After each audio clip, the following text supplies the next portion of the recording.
So hi, I'm Bricey, and this is another vlog.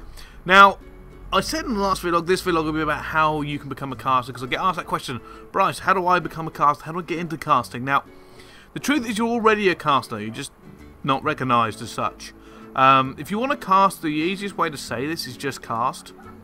Like, nothing's really stopping. All the excuses you come up with, oh, I can't do this, or they won't give me a shot. Don't expect to be, front stage of, G4 straight away. It's not going to happen. It is hard. It is hard. You got to remember that, obviously, like, when I look for casters, who I'm going to work with and such, you're going to need people who know what they're doing. Now, it's one of those catch-22s. You need the experience to get the job, but you need the job to get the experience. So what I suggest you do is start making YouTube videos, start, casting. If you can stream, then start streaming, start jumping into people's games, get some people you're friendly with, and just jump in and cast their games. And eventually more and more teams will kind of accept you, and you can kind of keep going and going. Don't try to hit the top teams straight away. I mean, Epsilon and TCM and all those people aren't going to be like, yeah, it's fine, I'll just jump in. Sure, you can jump in spectator game. They don't want that. They're not sure if you're a host builder. They don't know you. Once they kind of get to know you, like if you keep doing it, and it's not going to be easy, and it's not going to be like a great thing, just go for it. Just keep grinding. Not only that, but the more you cast, the smoother you become. So you can kind of keep talking there. You kind of learn to kind of establish a vocabulary that's different than what you would usually use. And you got to make yourself a little bit entertaining. The analytical side is great, but there's a lot of people there who kind of freeze up and don't really kind of express themselves properly. You've got to remember that you are entertaining people as well as breaking the game down for them. Analysis is so important. You have to know what you're talking about. But at the same time, if you're saying it in a boring fashion, nobody's going to listen to you regardless of how good your content is. So, for this is kind of a few key points you need to cover. First of all, do your research. If you can, you do your research. I know that for the upcoming EU regionals, I've put a lot of work in with my fellow casters. And even though I might know some of the information I'm putting on paper, the fact I'm reminding myself of key talking points for the game will come across when you do it. The second thing is that you kind of really just have to be quite confident with it. For me, I also cut a lot of the Essex out of my voice, and I deepen it a little bit. But I'm also, you got to make sure that when you talk, you're used to talking, and it's something that I think a lot of people don't get.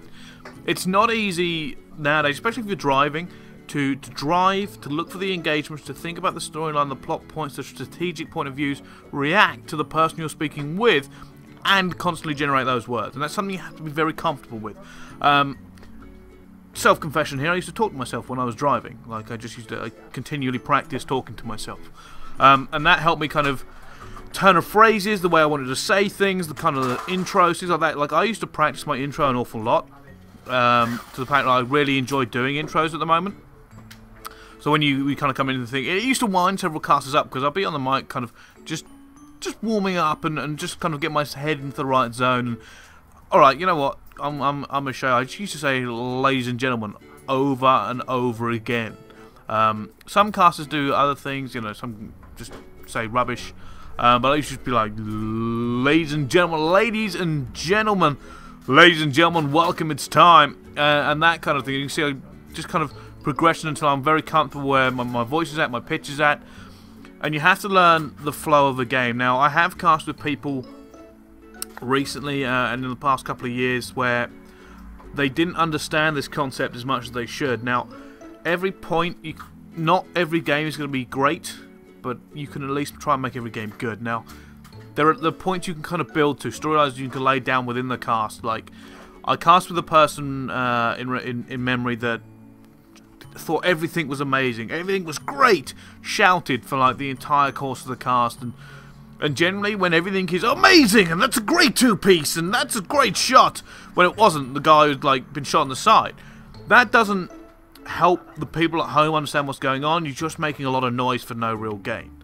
The opposite side of that is a guy who went too far, kind of boring. Like, when I build into a hype scenario, or I try to make a play more interesting, and you're building in like, an intense piece of play is going on, that's when you kind of you start from low and you build up to the high point. But your cast, the person you're casting with, if you're not solo casting, has to come with you.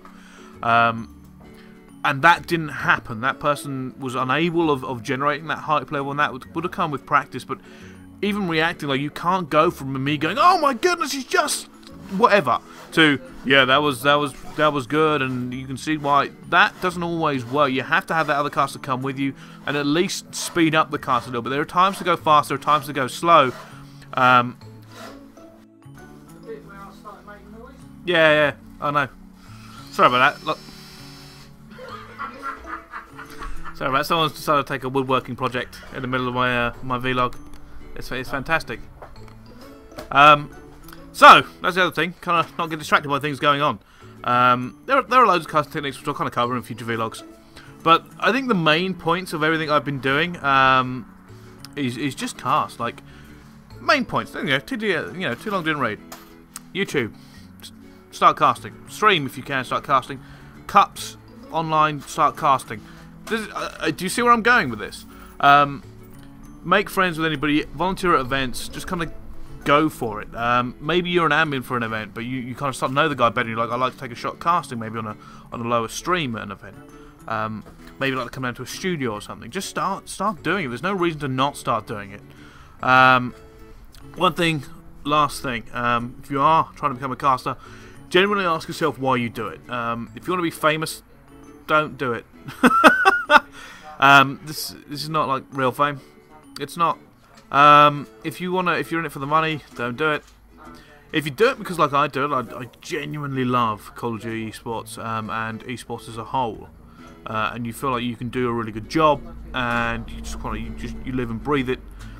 Then do it. Like, don't let anything hold you back at that point. Just go for it. Other than that, I've been Bricey. I hope this is some way helped some of you. I'm sure there's lots of other points I can kind of go across. But thank you very much, and I'll see you next time.